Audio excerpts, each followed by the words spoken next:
안녕하세요. 세상소리입니다. 우리는 다양한 분야에서 벌어지고 있는 중요한 사건과 이슈들을 전해드립니다. 국내외의 다양한 관점을 통해 독립적이고 객관적인 정보를 제공하고 현대 사회의 다양한 문제를 이해하는 데 도움이 되는 콘텐츠를 전달할 것입니다. 한국노총이 노동자 사용자 정부 공식 대화 협의체인 경사노위를 이탈하기로 7일 결정했다는 소식에 사실상 민노총 등 양대 노조가 정부에 협조하지 않고 홀로 노조 활동하게 되었다.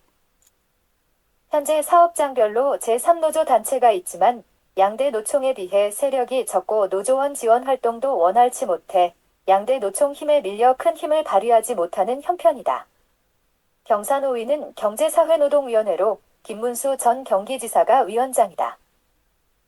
전남 광양시 한국노총 광양지역본부 회의실에서 이날 긴급 중앙집행위원회를 열고 경사노위 탈퇴 결정을 했다는 얘기다. 최종 탈퇴 여부는 김동영 위원장 등 집행부에 유보했다고 하지만 그 사연이 궁금하다.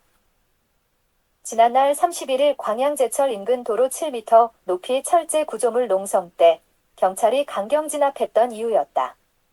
경찰이 곤봉을 휘둘러 진압에 나선 장면이 고스란히 언론에 노출되었고 당시 김준영 금속도련 사무처장이 쇠파이프를 휘두르는 등 결국 경찰이 다치는 사고가 터졌다. 시위하거나 진압 과정에서 사고가 빈번했던 터라 진압 경찰관이 다쳤다고 해서 한국노총이 경사노위를 탈퇴할 정도인가는 의외이다.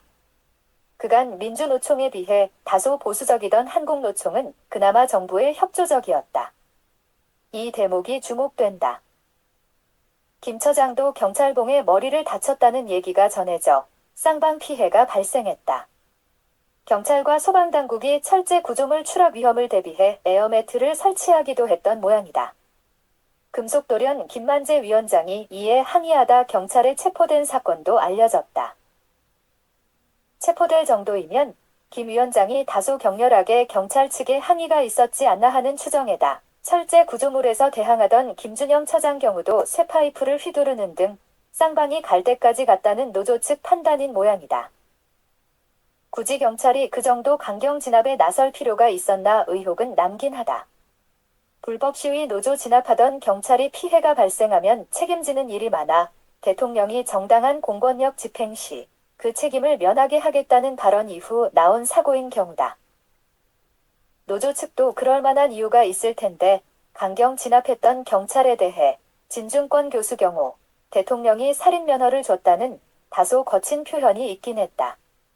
그래서인지 몰라도 한국노총이 정부 측에 무척 실망하지 않았나 싶다. 폭력 진압했다며 실제 한국노총 측이 경찰에 반발했다. 그것도 폭력적으로 금속도련 위원장과 사무처장을 진압하고 구속시킨 정부에 대항하는 의미가 크다.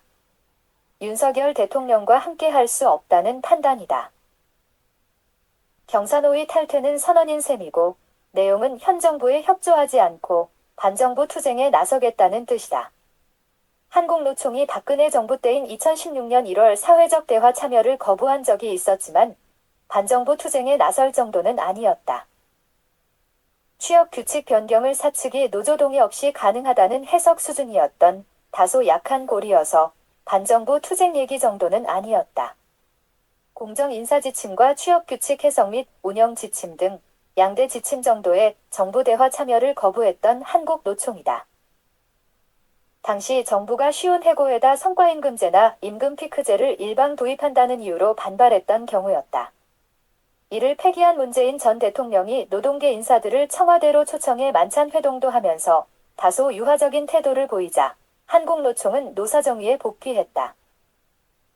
이번에 경찰이 강경 진압에 나설 거로 예상하지 못했던 한국노총이 위원장, 사무처장 구속까지 사태가 번지자 승부수를 띄운 셈이다.